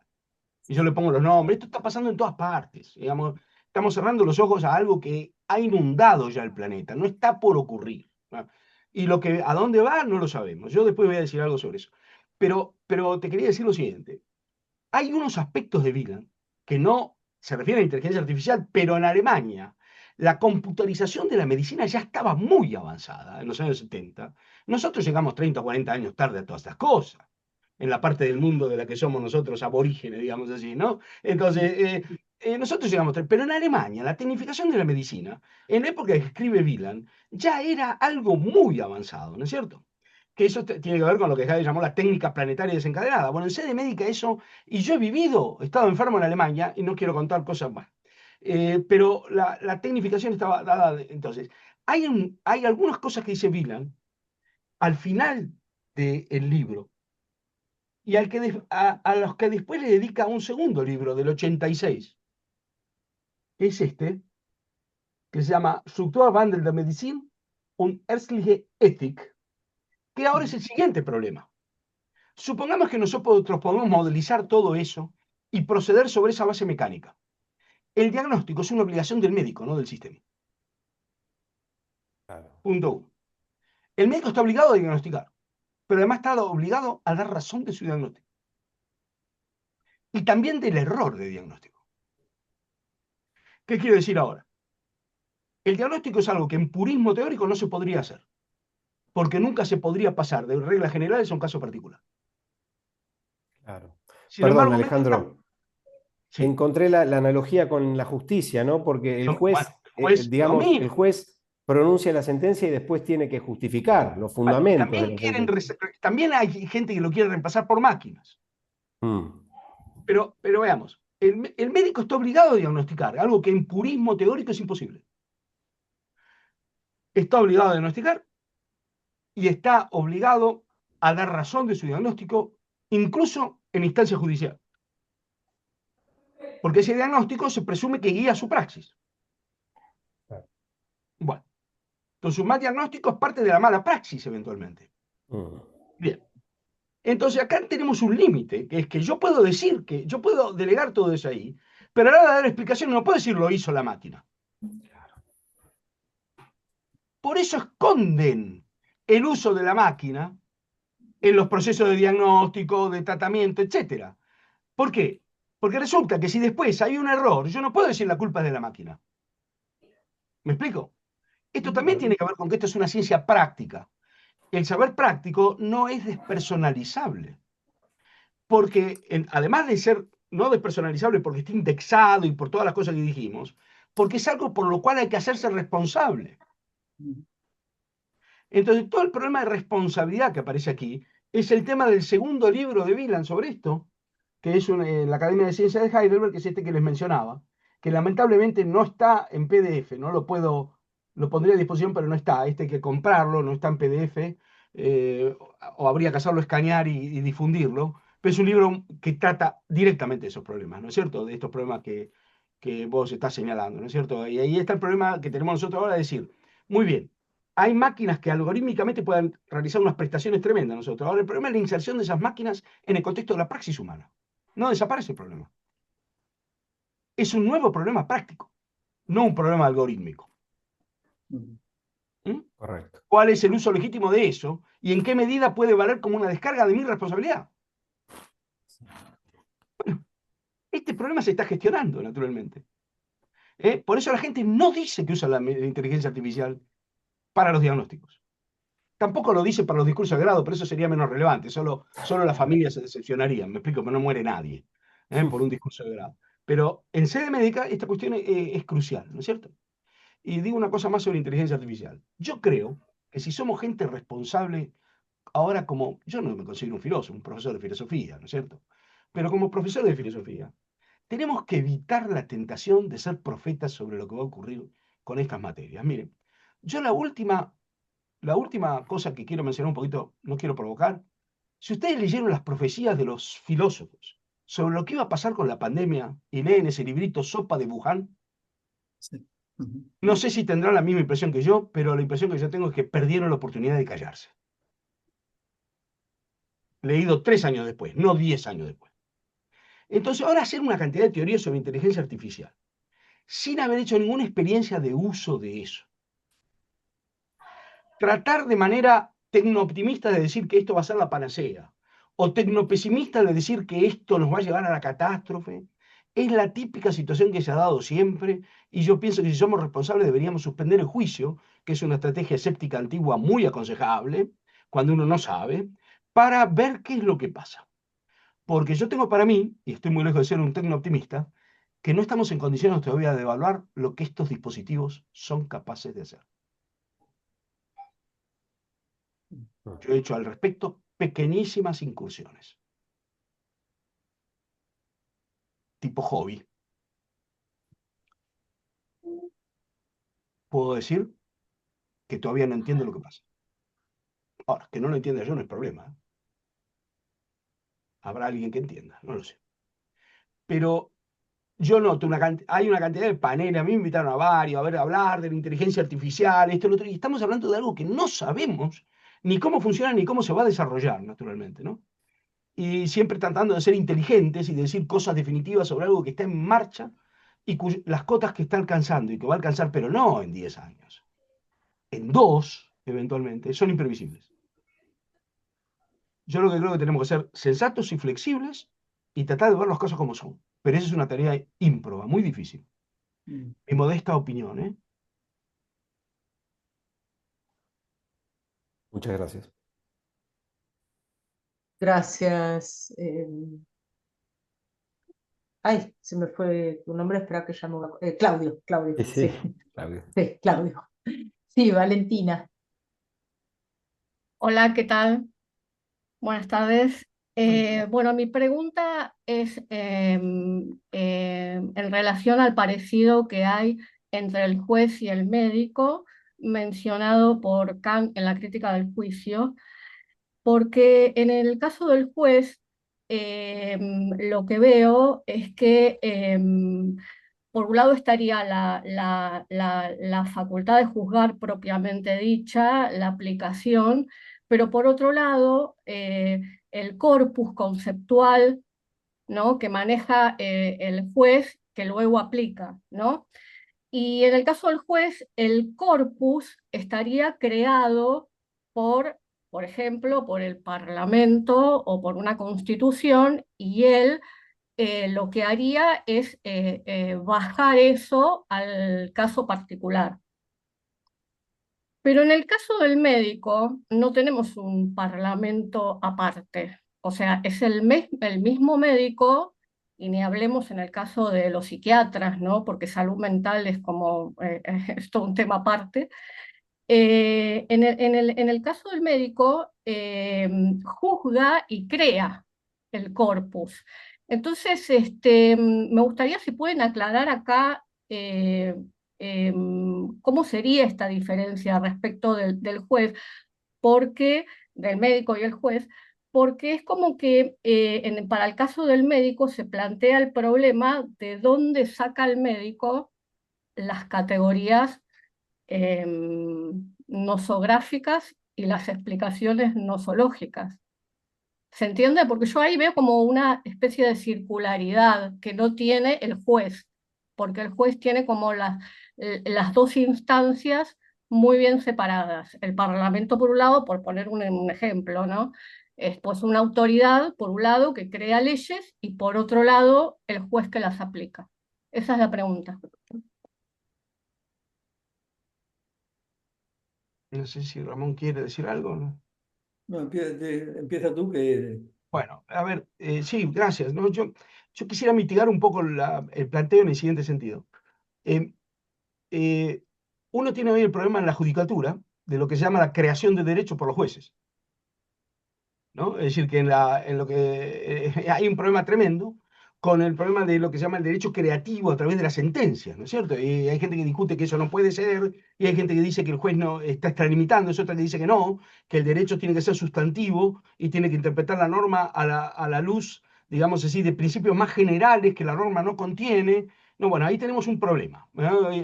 Digamos, no es exactamente el mismo que en el caso del médico, pero tenemos también un problema de si la aplicación incorpora en un momento de creatividad y hasta dónde es legítima la creatividad, ¿no? Es decir, solo quienes tengan una visión puramente mecánica de la aplicación pueden creer que la aplicación no tiene ningún elemento de creatividad. Ahora, el elemento de creatividad además tiene un elemento autorreferencial y siempre también autoaplicación. El problema acá es de trazar el límite hasta dónde es el legítimo, ¿no? Entonces también está pasando en el derecho, no solo en la medicina, análogamente, quiero decir, ¿no? Y en la medicina es cierto que el médico, los que catalogan enfermedades y hacen teoría médica son médicos. Y el médico que atiende también es médico, pero obviamente no es lo mismo la atención de pacientes que la medicina teórica, ¿no? Entonces, un médico puede hacer las dos cosas, pero el médico no, digamos así, cuando atiende pacientes, normalmente no se ve necesitado de cambiar la descripción nosológica, porque opera con un catálogo que el caso en cuestión, digamos, no lo pone en crisis. Pero puede ocurrir que sí. Puede ocurrir que en una situación práctica aparezca algo que obliga a reformular ciertas tesis nosológicas y ciertas descripciones nosográficas. Claro, eso no está nunca cerrado. El negocio de la aplicación no está nunca cerrado. Quiero decir, la aplicación impacta sobre aquello mismo que se aplica de diversas maneras. Ese es un problema hermenéutico fundamental. Ahora, la diferencia que yo marcaría entre el derecho y la medicina es que el tipo de relación que tiene el derecho con hechos naturales es distinto del tipo de relación que la medicina pretende tener con hechos naturales. O sea, hay una base, digamos así, de ciencia natural más fuerte en la medicina que en el derecho, ¿no es cierto? Porque hay base química, hay base física y un largo etcétera, ¿no es cierto? No es lo mismo en el caso del derecho. Pero el problema que usted señala, Valentina, de que hay que considerar la posibilidad de impacto hacia atrás de la prestación de aplicación sobre la base a la que apela la propia aplicación, yo creo que es un problema hermenéutico más general y que análogamente se da en los dos ámbitos. Se dan en los dos ámbitos. Entonces, ciertas sentencias han llevado a que haya que reformular la ley Sí, claro. después Fíjate de la que, sentencia. fíjate que es fundamental en el derecho el concepto de jurisprudencia. ¿Mm? Jurisprudencia, es decir, la doctrina tradicional es que el Tribunal Supremo crea jurisprudencia y sus sentencias, digamos, son normativas respecto de las posteriores interpretaciones de casos similares, digamos. Entonces, la jurisprudencia no es simplemente el conjunto de las leyes que han de ser aplicadas, sino ya la plasmación práctica de una jurisprudencia que establece, digamos, normas equivalentes a una especie de tópica en el sentido clásico, es decir, una forma de guía de la aplicación, por así decir, ¿no? Claro. Y en ese sentido, el médico, yo veo que hay una cierta similitud en el sentido de que en la Facultad de Medicina, el catedrático de patología o de anatomía son, digámoslo así, los que tienen la ciencia teórica en cuestión con la que forman con la que forman a los estudiantes, y los estudiantes que luego son médicos tienen, por así decirlo, interiorizada un catálogo de enfermedades y de un catálogo de saber acerca de los órganos o sea que, y luego, claro, hace una aplicación creativa un poco similar a la jurisprudencia. Yo no veo una diferencia tan sustancial, ¿no? Bien, una cosa más sobre el derecho. Nosotros estamos acostumbrados a la tradición napoleónica, porque somos Sí, gente que vive en una cultura donde el derecho está codificado. hay lugares donde el derecho no está codificado, es Sí. histórico, ¿no es cierto? Y es solamente las sentencias son las que son la base del derecho futuro, ¿no? Entonces, El claro, mundo anglosajón, básicamente. claro, exactamente. Entonces, bueno, en fin. Ahora, claro, la presencia de ciencia natural es un rasgo distintivo, naturalmente, ¿no? El derecho no es que no cuente con la ciencia natural, porque una sentencia no puede ir contra las leyes de la física, pero no se basa de la misma manera en las leyes de la física o en las leyes de la química que una terapia médica, ¿no es cierto? En fin, el programa hermenéutico es, como dijo Gadamer, universal, ¿no? Gracias, Valentina. Leo el Bueno, comentario gracias, de... muchas gracias. perdón. Sí.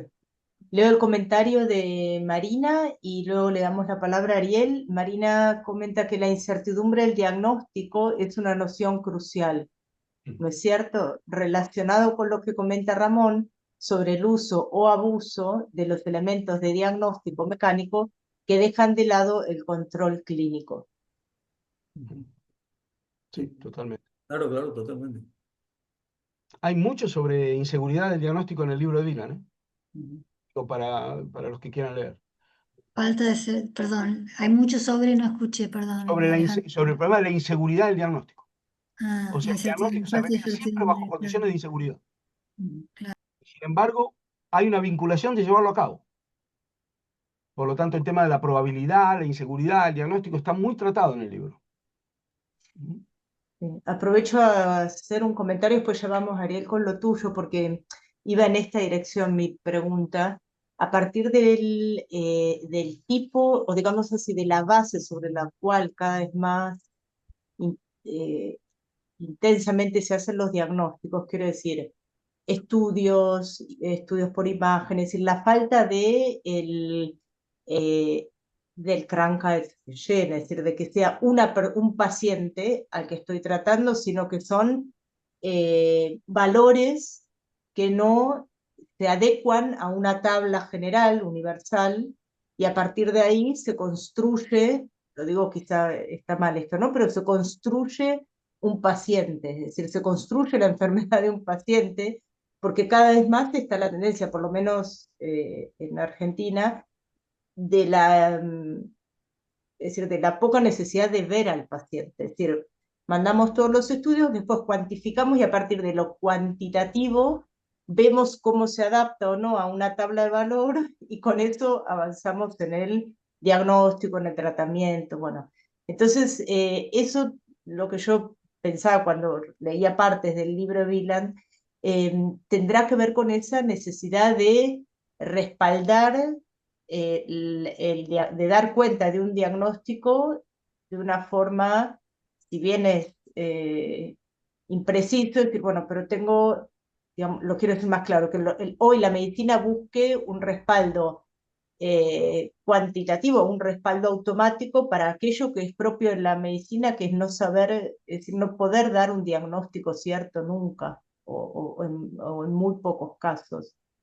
No sé si se entendió, porque la preocupación es esta, cómo a partir de esa apoyatura en una cuestión cuantitativa y de concordancia con tablas generales, se le quita como esa tarea al médico o a la médica de tener que interpretar y tener que ver el caso, es decir, la persona. No sé si Cada Ramón quiere decir vez... algo sobre esto. A mí me parece clarísimo lo que está diciendo, pero no sé si Ramón... Yo haría un excurso, pero no sé si Ramón quiere primero, generalmente lo que él dice es más interesante. Entonces, si quisieras decir algo. No, yo creo que tienes toda la razón, Laura, en el sentido de que la praxis médica está crecientemente dirigida a achicar lo más posible la incertidumbre del diagnóstico. Entonces, lo que tú dices es verdad. O sea, a mí yo conozco gente médico que te dice, mándame el expediente de análisis, etcétera, y no necesita ver al enfermo para hacerte una especie de diagnóstico básico que luego es la guía para el otro médico que te va a ver. Pero claro, ese otro médico ya está absolutamente imbuido por lo que viene de atrás, ¿no? Entonces claro, yo creo que la tendencia básica, entre otras muchas cosas, probablemente la problemática de digamos, de las denuncias de mala praxis, etcétera, a al máximo la incertidumbre prudencial necesaria del diagnóstico, ¿no? Y reducir en ese sentido la responsabilidad del médico, descargándola lo más posible, ¿no? Eso me parece que es una tendencia clarísima, ¿no? Y claro, lo que ocurre, sin embargo, es que me parece que ahora la interpretación está creciendo pese a todo esto. Imaginaros simplemente una cosa, supongo que todos tendréis esa experiencia, ¿no? Ahora la gran mayoría de la gente, yo porque estoy como, tengo muchos hermanos muy mayores, en fin, está cada vez más atada a interpretaciones previas a través de las consultas con inteligencia artificial o con Google. De manera que cuando uno tiene un determinado malestar, busca en el buscador esto a qué responde y ya va al médico con una especie de bagaje de posibles interpretaciones y diagnósticos, de manera que ya no es solamente espera el diagnóstico del médico, sino que ya llevas de alguna manera una especie de bagaje de interpretaciones del diagnóstico tú. Con lo cual hay una especie de confluencia de preconcepciones del paciente con que ya tiene que articular el médico una parte para deshacer esas interpretaciones, etc., ¿no? Yo no sé si habéis tenido esa experiencia, pero casi todo el mundo mira ahora cuando tiene cualquier tipo de síntomas cuál es la posible enfermedad antes de ir al médico. Y eso es una realidad constante, o sea. Sí. Bueno, no sé si puedo agregar algo muy mínimo sobre esto, que es la referencia al segundo libro de Dylan, porque, claro, ya lo mencionó Ramón, digamos, yo mencionaba antes que hay un artículo sobre estrategias para evitar la facultad del juicio, pero ese artículo trata de este problema en sede teórica, pero hay algo así como estrategias para evitar la facultad del juicio en sede práctica, y esas estrategias están motivadas de distintas maneras. Una de las motivaciones tiene que ver con la inserción de la medicina en un entramado jurídico, es decir, la juridificación de las relaciones entre médico y paciente. Esto está tratado en el segundo libro, Strukturwandel der Medizin, en el parágrafo 5, con el título Juridifizierung. Exacto. ¿No? Entonces, aquí se habla de varias cosas, ¿no? Pero, por ejemplo, las obligaciones del médico y las normas del derecho. Y se habla, por ejemplo, de Defensive Medicine. ¿Qué es Defensive Medicine? Frente al paciente, no sea cosa que el paciente me demande.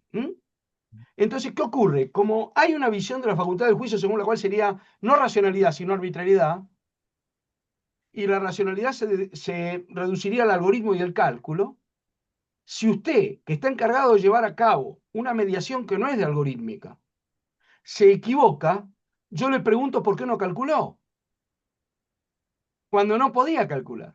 ¿Me explico?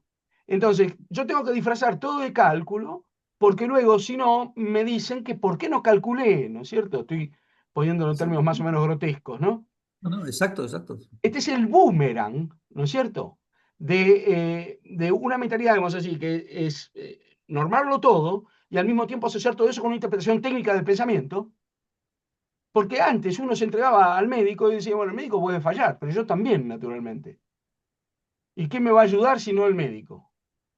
Ahora, si el médico falla, tiene un problema que a veces se traduce en millones o en un problema de licencia, ¿no es cierto? Y no todo es mala praxis. Porque hoy día se presenta como mala praxis cualquier fracaso médico. Cuando la medicina es un permanente fracaso, porque la gente finalmente se muere, ¿no? Es decir, entonces, claro, esto de que no puede haber fracaso en la medicina, ¿a qué lleva? ¿A que mejore la medicina o a que el médico se retrae de su responsabilidad y se esconde detrás de una mediación normativa? Piensen ustedes todos los consentimientos que hay que dar. A mí me operaron en Alemania, me hicieron dar consentimiento del tipo de anestesia que yo quería que se use. Fue una de las peores comedias y más trágicas que yo viví en mi vida, porque yo estaba con una enfermedad grave y me hicieron la noche anterior a la operación elegir una anestesia que yo no podía elegir. Me ponían anestesia 1, todos estos efectos secundarios, la 2 tenía otra lista. Entonces yo le dije a la persona que vino amablemente a decirme que elija, ¿y cuál tengo que elegir? Me dijo, elija esta. Bueno, elijo esa. Y firmé. Claro, pero última oración. Todo esto contribuye a la desnaturalización del diagnóstico, justamente como interpretación Bueno, de esa persona experimentada, digamos, como dice Gadamer, de una persona con si yo tengo un reclamo, experiencia y... si yo como paciente tengo derecho a que nadie falle, Ya. el otro se va a esconder de esa pretensión mía, necesariamente, Sí. porque, porque sabe que puede fallar. Sí. Entonces, ¿qué es lo que va a hacer? Defensive medicine, ¿no? Como dice ahí Wieland. Y bueno, usted regrese, yo hago lo que puedo, cumplo. Entonces está todo protocolizado. ¿Los protocolos para qué sirven? Ah, no, es para el derecho del paciente. No, no, no. Es la coartada de la responsabilidad médica. Yo no hice Ujú. nada que no esté en el protocolo. Ujú. Bueno, pero nosotros somos gente inflacionaria en la pretensión de derechos y el boomerang es siempre este. Sí, usted tiene todos los derechos del mundo. Ahora está todo Sí, el mundo viene de acuerdo. ideal toda esta, claro, toda esta acumulación de datos y de estadísticas viene ideal para Bueno, eso no nos esta pasa a los lógica. profesores de otra manera. O nos ponen una mala nota y vienen los padres a protestar. ¿No es cierto? Claro. Entonces, claro, entonces no hay que poner mala nota, ¿no es cierto? ¿Eh? Bueno, claro, no puede haber fallado el alumno, te han fallado yo. Bueno, esa justificación ya en el año 86 en Alemania si yo tuve que firmar en el año 91 un consentimiento de anestesia, ¿qué capacidad tengo yo para decir qué anestesia me tienen que dar? En una situación extrema, además, donde no estoy en condiciones de elegir nada, ni la comida. Pero bueno. Sí, Ariel. Bueno, primero, gracias al centro y a los expositores, realmente dejan muchas cosas para ir pensando. Simplemente recomendar quizás la traducción de Alejandro del texto La razón y su praxis, 4 ensayos filosóficos, que es de Wieland, en el cual hay mucho vinculado a, por ejemplo, el juicio en sede, vamos a decir, judicial, vamos a decir, ¿no? Simplemente recomendar eso. Y después, haciendo una analogía breve, a ver si más o menos voy por el campo que fue Wieland. Esto me llevó al inicio de Metafísica, en donde justamente Aristóteles menciona que el médico no cura al ser humano, sino a este particular, y en esa relación entre técnica y empiría, justamente me llamó la tensión que hay, en la cual incluso Aristóteles dice que quien tiene el logos pero no tiene la empiría va a errar en la terapia. Dice, Exactamente. porque la terapia apunta al particular, ¿no?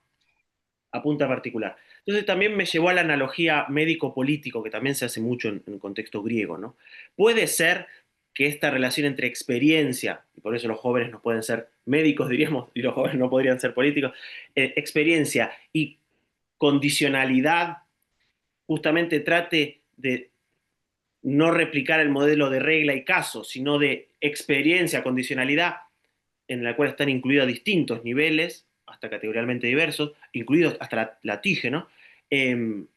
Y que todo apunta al particular, sea la acción, en la política, diríamos, o el caso particular, ¿no? Esa relación entre provisionalidad y prudencia va más o menos por este lado, ¿no? En el sentido de que hay distintos niveles que hay que contemplar para poder enjuiciar, diríamos.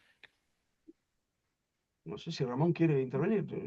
No, estoy completamente de acuerdo. No tengo nada, está muy bien visto, además, o sea, muy bien Sí, traído a colación, ¿no? ¿Es así?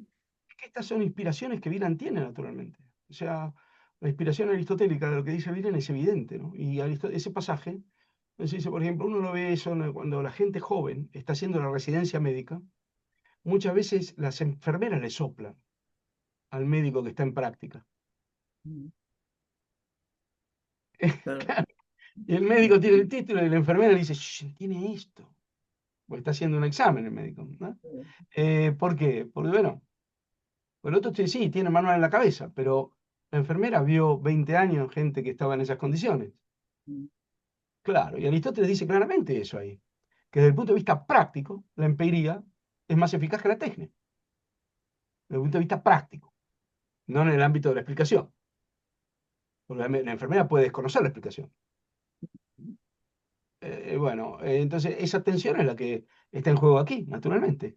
Claro, el modelo de regla y caso es inesquivable porque siempre hay una regla en juego, pero lo que es absurdo es la aplicación mecánica de regla y caso, sin darse cuenta que hay reglas de diferentes niveles, puntos de vista de relevancia que la regla misma no contiene, ¿qué regla es relevante en este caso? Eso no lo dice la regla, o dice algunas cosas, pero no dice todo lo que puede ser importante. Entonces, claro, uno no puede renunciar a reglas porque entonces no tiene puntos de orientación general. Pero tampoco puede pensar que la regla dicta su propia aplicación sensata. Y si uno dice, si uno eleva el caso a regla, lo que tiene es casuística, sin orientación. Bueno, entonces la tensión productiva que hay ahí no es esquivable, ¿no? Sí, sí. Perdón, Perdón, Ramón. Sí. no, y al revés, fijaros que ahora lo que hay en muchas ocasiones es un defecto de regla, es decir, faltan conceptos médicos y más bien lo único que hay es tratamiento de síntomas, por así decir, ¿no? Fijaros cómo hay cantidad de cosas, por ejemplo, yo ahora lo veo con bastante frecuencia, que los médicos dicen no tiene deterioro cognitivo. Eso no es una regla, eso digamos, es la descripción de algo que ves claramente en una persona, pero no hay propiamente un concepto médico como tal. Y se guían por la diversidad de los pacientes que tienen muy distintos tipos de deterioro cognitivos, pero no hay, digamos, una especie de regla, hay insuficiencia de conocimientos por el lado teórico, digamos así. Claro, claro. Claramente, ¿no? Y es más bien la praxis médica la que está diciendo, sí, hay un... Y, por ejemplo, dicen constantemente, tiene tipo Alzheimer. Y eso Claro. abarca infinidad de datos de todo. Perdón. Compatible con enfermedad de Alzheimer, por Claro, ejemplo. Sí, sí, pero eso claro, sí, exactamente. ¿No? O Compatible con con... test. Con test miden el deterioro cognitivo con test. claro, Que pero no esa sé si situación epistemológica se ha agravado justamente por el cambio de prevalencia del tipo de enfermedad. Porque cuando la enfermedad era infecciosa, la gente moría a los 30 años de infección y nadie llegaba a desarrollar Alzheimer, o muy poca gente, ¿no es cierto? Pero en la medida en que la prevalencia de la enfermedad degenerativa, sean los tumorales o degenerativas de todo tipo, pero también neurológicas, se hace más claro que en realidad no se puede dar explicaciones causales precisas. Y por eso falta el tipo de explicación de receta mágica o de explicación, digamos así, de golpe de knockout que se tenía antes. Mire, usted tiene esto y tome esto, ¿no? Entonces, no, ahora hay un conjunto de síntomas que asemejan, tienen aire de familia, diría Wittgenstein, con este tipo de situación. Bueno, pero hay que generar conceptos con aire de familia. Pero no se puede pretender univocidad en este contexto multifactorial, por así decir. ¿No? Ahora, lo que a nosotros nos enerva como pacientes, no es que pase esto, yo creo, ¿eh? Puedo estar equivocado. Es que los médicos camuflan su impotencia bajo un manto de omnipotencia. No hay impotencia confesada. Porque lo que enerva no es la impotencia. Es la impotencia mascarada de omnipotencia. Enmascarada de omnipotencia. Fingir que se está en posesión de todas las variables cuando en realidad no se sabe a dónde va esto. Bueno, eso sí que a uno lo pone nervioso, ¿no? Pues entonces le dicen a uno, bueno, ¿qué tiene usted? Bueno, es autoinmune esto. Claro, un nombre irrefutable, pero no quiere decir nada, naturalmente. Quiere decir que se produce solo, o que usted mismo lo produce, como una reacción defensiva ante sí mismo, algo así, ¿no? Bueno, todo es autoinmune, ¿vieron? Todo es autoinmune, todo el mundo tiene enfermedades autoinmunes, ¿no? Entonces eso parece una explicación científica. Entonces, a uno lo que le irrita no es que no se sepa, sino más bien que, bueno, se da una pseudo explicación, ¿no? Pero bueno, hay que comprender también que ellos tienen la vida y la muerte de la gente en las manos, ¿no? Y no es fácil no esconderse, ¿no? Ahí, perdón, Alejandro, porque no sé si no está el factor de esa omnisapiencia, es decir, la exigencia por parte de los pacientes. Los Es pacientes decir, no también. se soporta tener un diagnóstico impreciso, Bueno, entonces se sí, exige, y ahí es, sobre todo, bueno, mi experiencia es más en la oncología, pero pareciera que el diagnóstico preciso ya es el primer paso a la curación, por decirlo así, no, o a la sí, claro. salvación, o como querramos decir, ¿no? Y entonces ahí es justamente, yo quería preguntarle si repasando la noción de ese hombre experimentado, ese Erfahrungsmensch de que habla Gadamer, no podemos volver a repasar estos temas, en el sentido del que tiene experiencia sabe hasta dónde puede y hasta dónde no, hasta dónde puede dar certeza del diagnóstico y hasta dónde tiene, en qué momento tiene que decir, sinceramente, no lo sé o no se puede avanzar más. Entonces hay como ese criterio de que Ah, se pero yo exige un no, diagnóstico en esta sociedad nuestra que cada vez va más a lo preciso, es decir, todo tiene que saberse científicamente, no hay lugar a la provisoriedad o es decir, todo se constata hasta que nos damos cuenta que no se puede, pero si uno es de ahí hay abogado del diablo, si uno es de abogado del diablo, diría esto.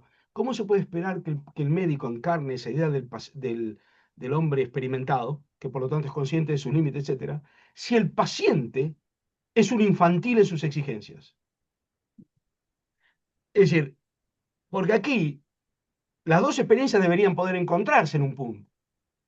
Pero si uno tiene exigencias adolescentes, de que mi problema, digamos, médico, es un problema que usted tiene que solucionarlo como de lugar, y que yo tengo un reclamo jurídico sobre eso, lo que queda del otro lado, naturalmente, es esconderse detrás de una mediación, ¿no es cierto? Pero ¿qué tipo de aceptación y de tolerancia del lado del paciente, de que aquí estamos lidiando con límites existenciales que ninguna técnica puede sobrepasar definitivamente? Sí, claro, pero eso, Alejandro, no es lo que, digamos, en el marco social de la mentalidad reinante lleva consigo el paciente cuando va a una consulta médica. Lo que lleva consigo es la idea de que hay expertos, como ahora hay expertos en todos los sitios, comités de expertos, y hay, digamos así, gente, y está la ciencia, ¿no? Y se supone que hay la ciencia y que hay expertos. Entonces yo voy a un señor que me tiene que decir exactamente lo que me pasa y la expectativa del paciente creada por este marco mental es que hay una ciencia y que hay unos expertos y ellos me tienen que decir lo que hay. Y si no me lo dicen, muy mal, es que son muy malos y que no pueden, y que esto es intolerable y los voy a llevar a juicio, ¿no? O sea, aquí están los dos lados complementarios de una actitud de esconderse respecto de lo mismo, ¿no? Digamos, este afán de una impotencia frente a situaciones límite, lo que sea, pero son complementarias las dos actitudes, porque yo entiendo también por qué los médicos no declaran lo que realmente hacen. Claro. Acá tenemos un problema de doble vía, ¿no? Si el paciente tiene exigencias demenciales, ¿no? El médico también tiene que tener coartadas a la medida para eso, ¿no? Y bueno, Sí, no, como una falta de mayoría de edad de las dos partes, ¿no? Sería no ejercitar en la mayoría de edad en ninguno de los dos roles, no son, bueno, sí, de los... sí. Y por tanto, desligarnos de nuestra responsabilidad. Yo tampoco soy responsable como paciente de saber que el médico tiene, que es un ser humano y que tiene eso, lo que dice Ramón, no hay soluciones exactas porque es un imposible. Perdón, tuve que sacar la cámara porque estoy con poca señal. Pero me hizo pensar en la facultad, yo di clase en la Facultad de Psicología, y uno de los debates es el tema del paternalismo. ¿Quién está en condiciones de saber qué es lo bueno, si el profesional o el propio paciente, ¿no? Y las justificaciones contra el paternalismo es respetar la autonomía del paciente, lo cual también deja un hueco, digamos. ¿Quién está en condiciones de tener la técnica justamente para acceder a lo que sería lo beneficioso, ¿no? En fin, simplemente hacer ese comentario vinculado a la relación paciente-profesional en la actualidad, ¿no? Bien, bien. Gracias, Helen. Hay una pregunta que creo que Valentina va a ser que no existe. ¿Existe algún grupo de estudio de la obra de Wieland o del problema del diagnóstico? No, ajá, así es. sería bonito que ustedes lo armen. Podemos armar. Ah, tenemos todos los PDF, algunos no, este hay que hacerlo, pero se puede armar algo, Y sí, es difundir ese. una Sí. idea. A mí particularmente me parece que no se pierde el tiempo leyendo a Wieland, pero es un punto de vista más, ¿no? Bueno, llegando ya a las 4 de la tarde aquí en Argentina, y en otros lares, cada uno a 2 horas más tarde de cuando empezamos. Queremos agradecerles estas 2 horas de discusión, de presentación, y desearles un buen fin de semana, de descanso, de mucha lectura, que disfruten todo esto que nos va a quedar, y bueno, y próximamente, como les decía, va a estar para poder revisarlo. Yo lo voy a compartir con gente que está en el ámbito médico, porque creo que también es un aporte a quienes están en la práctica muchas horas por día, hacer una pausa y escuchar 2 horas de reflexión sobre aquello que están haciendo, me parece. Que puede ser un aporte. Bueno, muchas gracias, Ramón, Laura, muchas gracias. Sí, Laura, perdón, soy Valentina. sí, sí. Para estar en contacto, si aparece la posibilidad de un grupo o si van a difundir algún material, ¿cómo podemos hacer? Nos escribís al Centro de Hermenéutica. Si querés escribirnos ahora un correo diciendo me interesa mucho la obra de Wieland, y lo ponemos en una lista, y en cuanto vaya habiendo, no sé, Alejandro, cuánto material se puede compartir, pero está todo en alemán. Claro, Ok, pero poco ¿y cuál es el...? traducido. Yo he traducido algunas cosas al español que citó Ariel, Sí, pero hay mucho en alemán, sin duda, la gran mayoría, sí. pero hay algunos artículos sobre el arte médico en inglés también. Este volumen que editamos con Enscat, que es el otro discípulo, ¿no? Que son los pequeños escritos de teoría médica, Sí. ¿no?